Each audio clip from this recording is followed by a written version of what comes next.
无儿无女这件事在传统观念里常被视为人生的缺憾。许多人认为没有子女代表命不好，福报不够，甚至与不孝有关。这种看法过于简单。佛经对无儿无女的现象有着更深刻的解读。因果法则不是线性的奖惩制度，而是一张错综复杂的网。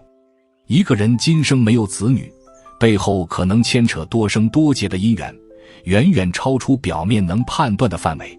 从因果的角度看，没有子女可能是过去生中某种业力的显现。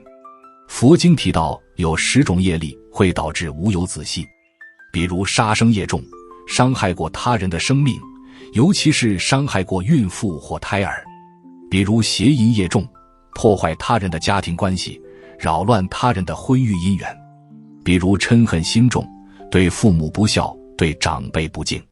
这些业力成熟时，就会感召无子无女的果报。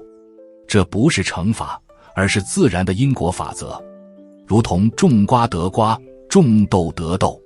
另外一种可能是愿力的显现。有些人过去生中发过愿，愿意保持清净的修行生活，不被家事所累。这个愿力成熟了，今生就没有子女的牵绊。很多修行人选择独身，不是因为没有机会结婚生子，而是为了专心办道。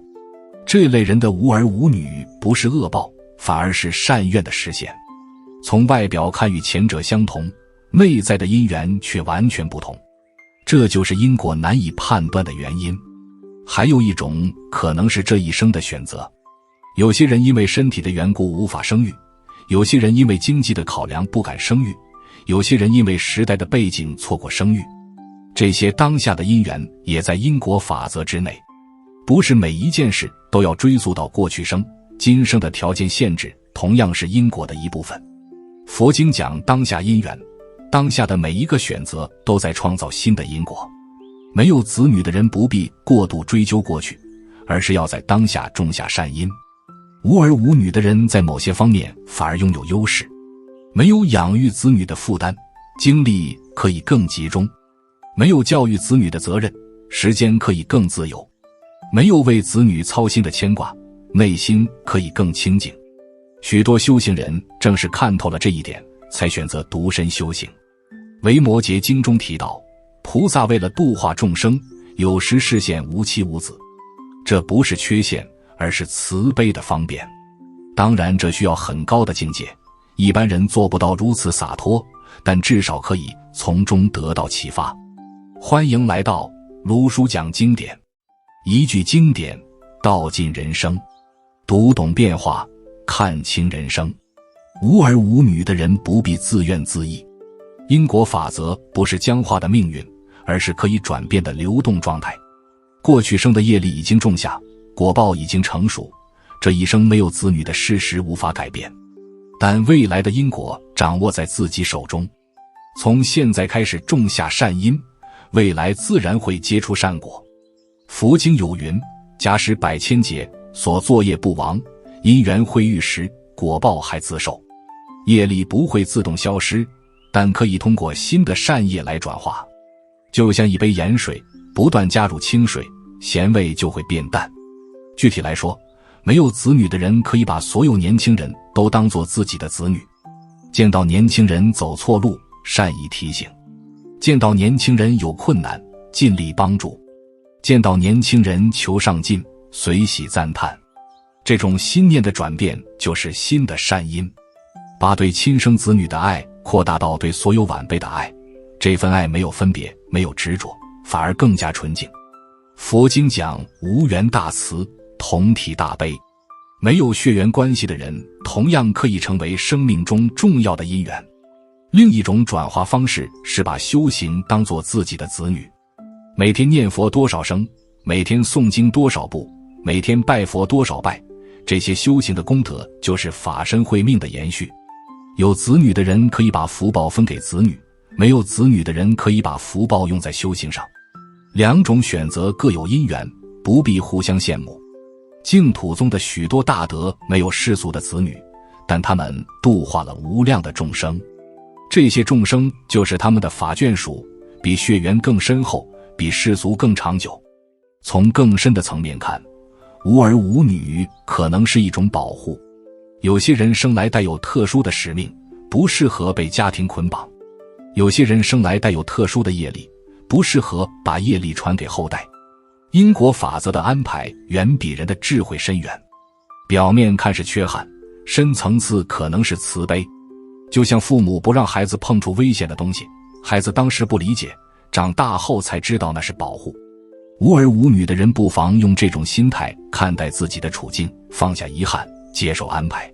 社会上对无儿无女的人常有异样眼光，有人说他们不孝，有人说他们可怜，有人说他们有问题。这些看法源于对因果的无知。佛经告诫众生不要轻易评判他人的因果，阿罗汉都无法完全看清因果的来龙去脉，何况凡夫。一个人没有子女，也许是他人的业力不愿投生为其子女，也许是此人本身的因缘如此。站在外面指指点点的人，自己未必懂得因果的深意。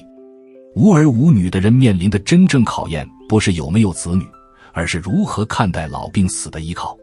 传统观念里，养儿防老，没有子女就意味着晚年无人照料。这种担忧可以理解，但不是无法解决。佛经鼓励众生修福修慧，福报足够的人自然会有人照顾。很多有子女的老人照样被送进养老院，子女一年到头不来探望。很多没有子女的老人反而得到社会各界的关怀，活得自在安详。关键不在有没有子女，在于有没有福报。培养福报的方法很多，孝顺自己的父母，这是第一福田。父母还在世的人，尽心尽力奉养父母；父母已经过世的人，以父母的名义布施行善。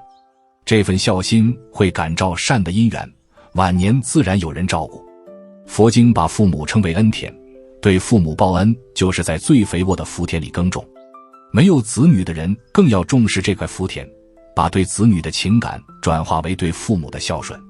另一种方法是广结善缘，见到任何人都是笑脸相迎，见到任何人都是善意相待，不与人结怨，不与人计较。这份善缘积累多了，关键时刻自然有人伸出援手。佛经讲未成佛道，先结人缘。人缘好的人，处处有贵人相助。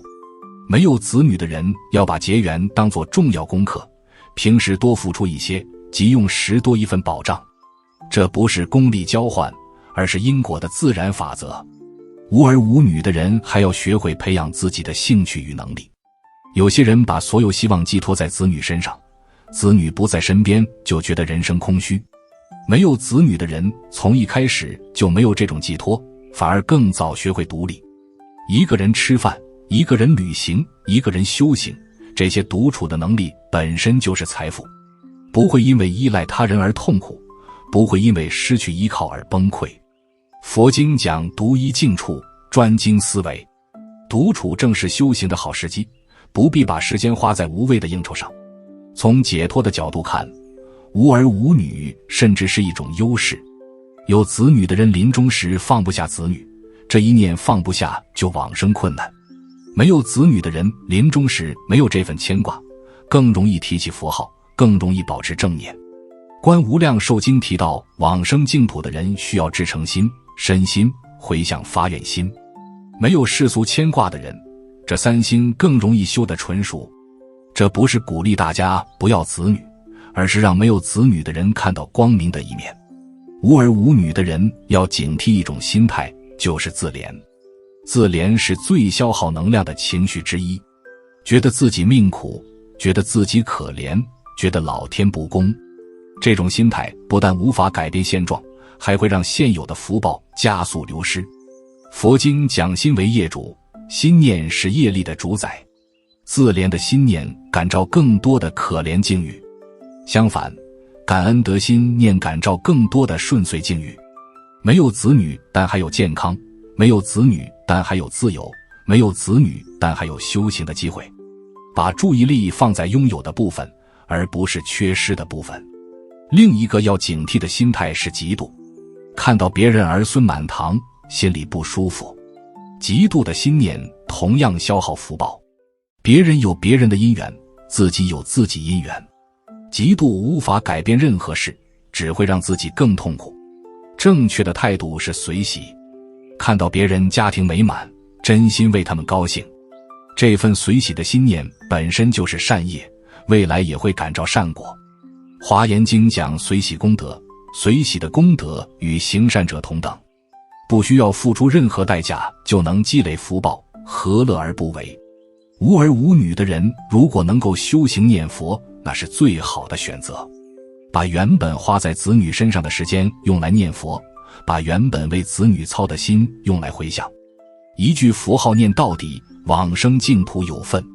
到了极乐世界，莲花化生，不受父母胞胎之苦。那时才知道，原来没有世俗的子女反而是大福报。不是每个人都能接受这个观念，但对于已经走上修行路的人来说，这是真实的利益。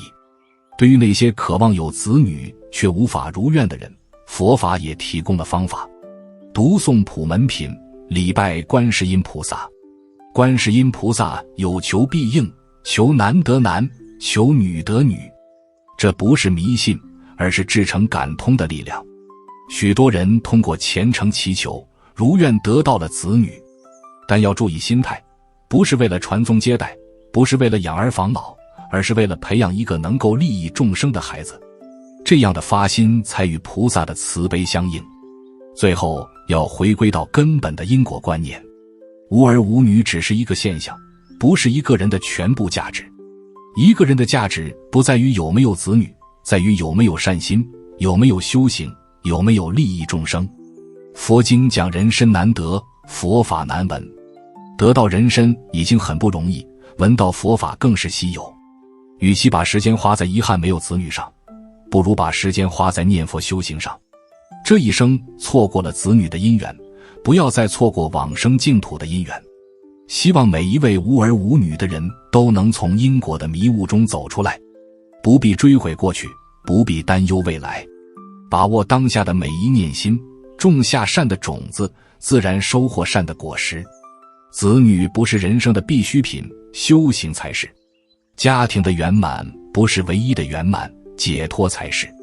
如果这篇文章对你有帮助，欢迎分享给更多需要的人。愿所有众生都能明白因果的深意，愿所有无儿无女的人都能在修行中找到真正的归宿。如果这一集对你有所提醒，欢迎订阅卢叔讲经典，并开启小铃铛，让经典的话在你需要的时候再次出现。用经典照见人心，用时间验证智慧。